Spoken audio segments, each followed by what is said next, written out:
I'm often asked one question as a manager. How do you handle different kind of people? How do you handle their attention, their interest, and keep everyone motivated at the same time? Well, today's topic answer exactly that through something called as DISC assessment, a simple yet powerful framework that helps us to understand human behavior and communication styles.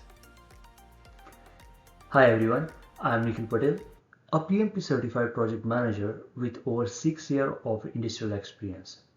I'd like to welcome you back to the Management Hub, the place where future leaders learn how to plan smart, lead strong, and manage better. So let's dive into the DISC model and discover how understanding people can make you not just a better manager but more effective leader. So let's start with the basic. DISC stand for dominance, influence, steadiness, and conscientiousness. Model that help you to understand how people prefer to communicate and make decisions and response under pressure. In short, it's not about judging someone's personality. It's about adapting your approach so that teamwork becomes smoother and communication become more effective. So now you might have a question: why should I care about this as a leader? Because great leaders adapt their style to fit their team. If you talk to everyone in the same way, you will only connect with a few. If you tailor your approach based on their disc style, you will improve communication, reduce conflict, and build trust.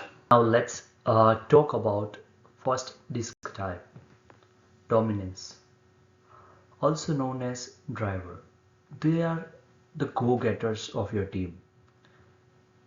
They talk directly to the point. They don't like side talks. They always want to settle the issue at the first. They are goal-oriented people. Uh, they always try to produce a result. So, people in dominance category, they always care most about how quick to get a result. Efficiency, they always care about the efficiency. They also love competition. So, by achievement or giving new challenges, people in dominant phase get motivated, but they fear losing of control from that project or being taken advantage of.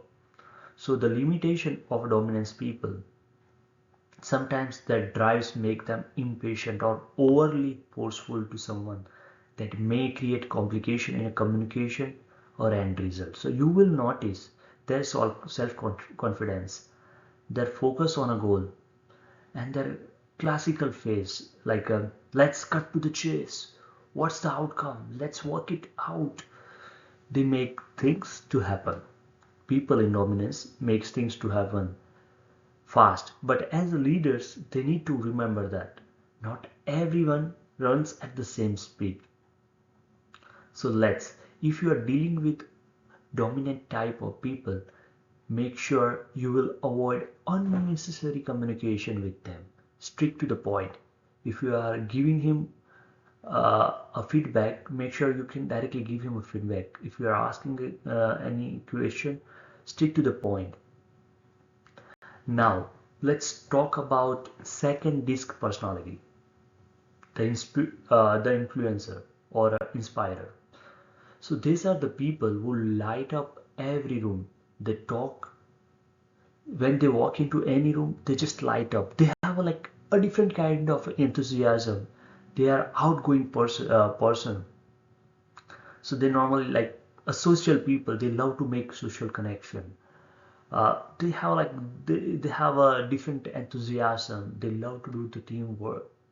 So people in an influencer part or like People with influencer personality, motivated by, if you give them any kind of recognition or any relationship, they can get motivated. But let's say if they present an idea, and if you reject that idea, they fear, or it will induce stress in their mind. So being ignored or being rejected induces stress in their mind. They fear about those things. People with influencer personality have a limitation. Sometimes they caught up in excitement and get lots of work. However, they forget the basic details on those things. So you will recognize them by their charm, their laughter, and their ability to make everyone serious work, their ability to make serious work feel better.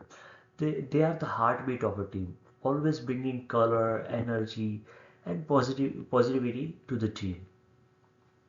Now let's talk about the third disc type, steadiness, the supporter. These are the patients. These are people with the patience. We can depend on those guys. They are dependable. They are loyal people who bring peace to any team. So they always focus to maintain a conflict resolution. Their priorities are giving support to others, maintaining stability throughout the team, keeping harmony in a relationship with everyone. So the steadiness people, people with the steadiness personality, motivated by appreciation or sense of security, but they fear about sudden changes or someone letting them down. Also, people with the steadiness personality have a limitation that sometimes they can be too accommodating to someone, or hesitant to try something new. Sometimes they accommodate someone's too much, so that's how they can take benefit of them. Or sometimes if you are implementing any change, they says no, current idea is good, we don't need to go with the new changes. So that's why these are the limitation for them. But people with the steadiness personality, they are emotional backbone of the team, and they're always there when required, and always quietly keeping things steady. They will make sure all the conflicts or any a problem get resolved on timely manner without having any hassle between the team. Finally, let's talk about the last disc type, consciousness, the analyzer. As name says, analyzer. They like to be perfectionists. They like to analyze things.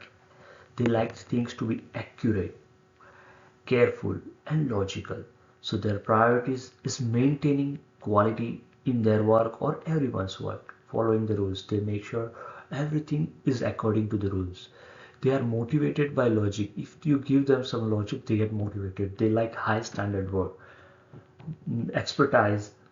Their biggest fear is being wrong or criticized. Let's say people with a consciousness personality will be fear when someone says that uh, the problem you solved is not right. The way you did this thing is not right. So they fear this kind of personality, and that may induce stress, or that may move our communication toward a conflict or a confusion. And the people with this personality have a limitation, that overanalyzing. Sometimes if you give them a simple question for them uh, to analyze, or taking a decision require lots of other questions to be answered, because uh, because they are too critical. They overanalyze things, and overanalyzing anything can slow down the process. So you will notice their precision and structure and business-like structure when you deal with this kind of personality.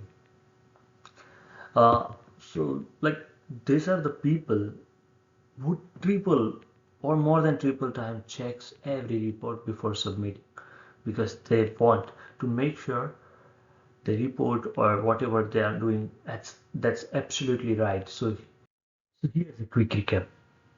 If you are dealing with the dominant type of people, you want to make sure they are result and clarity oriented people. So that's only focus on that one. If you are working with influencer people, they want energy and recognition. Make sure you communicate with them in such a manner. Steady types wants stability and reassurance. So while communicating, make sure your communication have those kind of proposal. Conscientiousness types wants logic and structure. So while dealing with these people, provide appropriate answer to their question. The moment you start speaking their language, the communication transform from confusion to connection. So the next time you are working with your team, take a moment and think, are there D, I, S or C? Because understanding other is a first step to becoming a true and truly effective leaders. Thank you for watching the Management Hub with Nikhil. Don't forget to like, subscribe and stay tuned for more insight to help you learn, lead and manage better. Because great leaders are not born, they are trained. Also, I'm going to teaching few sets of questions at the end of this video. Feel free to review those things and find out which personality your team is and how to deal with them. See you soon.